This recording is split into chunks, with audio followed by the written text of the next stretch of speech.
social studies classes participated in the Veterans of Foreign Wars Patriotic Audio Essay Competition. The theme of this year's Voice of Democracy program was, "Why is the veteran important?" This morning I will read my speech along with Emily Heck. We, as Americans, have built many statues. We've built statues to celebrate victory, document our history, display our freedom, inspire our people, and remember our fallen. And while a statue can achieve any one of these purposes, there exists something, or rather someone, who can do all of them. That person is the veteran. A symbol of hope and liberty since the earliest days of our country's founding, veterans are the people that set America apart as the greatest country in the world. When I was asked the question, why is the veteran important, I originally believed the answer to be simple. Veterans are the people who have served in wars, which means that they have protected our country and its freedoms and go on to inspire more people to do the same. But as I sat down and began to write these ideas, it became more and more apparent that there was so much more to this question than I had originally thought. Allow me to tell you a story. The year is 1971. Infantryman James Marshall has chosen to spend the last year away from the comfort of his own home in favor of serving our country in Vietnam.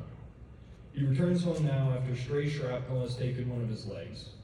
In his eyes, though, this loss was a worthwhile sacrifice for the freedom of his country and the safety of his wife and child. Finally back on familiar soil, he is loaded onto a bus to visit a hospital for his leg.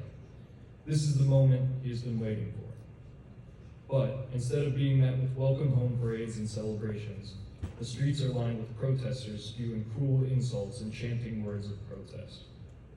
He had stepped off of one battlefield and onto another, this time at home. Many years would pass, but Mr. Marshall would remain as strong as steel. Flash forward 2 decades to 1991. The Gulf War has just ended, and the soldiers coming home are welcomed with open arms and waving flags. Mr. Marshall has never been a man for jealousy, but in his heart he can't help but wish his return was the same. And then, something changed. People from across the country sent him thank you letters and described how he and men like him inspired them to join the service. Volunteers began to come help him with the struggle of day-to-day life made difficult by his leg.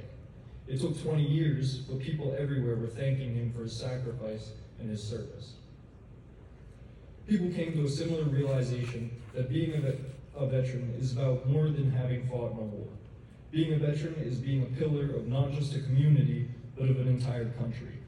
America was founded and built upon the principles of freedom, and freedom does not come without a cost.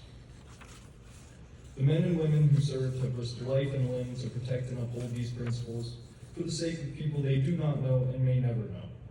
If that does not demonstrate the pinnacle of bravery and unwavering dedication to a cause, then I don't know what does. So, to answer the question, the veteran is important not because of war, but because of peace. They are the defenders of the sacred right to freedom that sets us apart from the rest of the world. They are the icons of hope and bravery that inspire each new generation with their loyalty. They are the backbone that holds our great nation upright. So, even if a thanks is the very least I can do to repay the great men and women that have given me the luxuries I enjoy today, I will still give it. To all veterans, thank you for your service, and thank you for keeping America the land of the free and the home of the brave.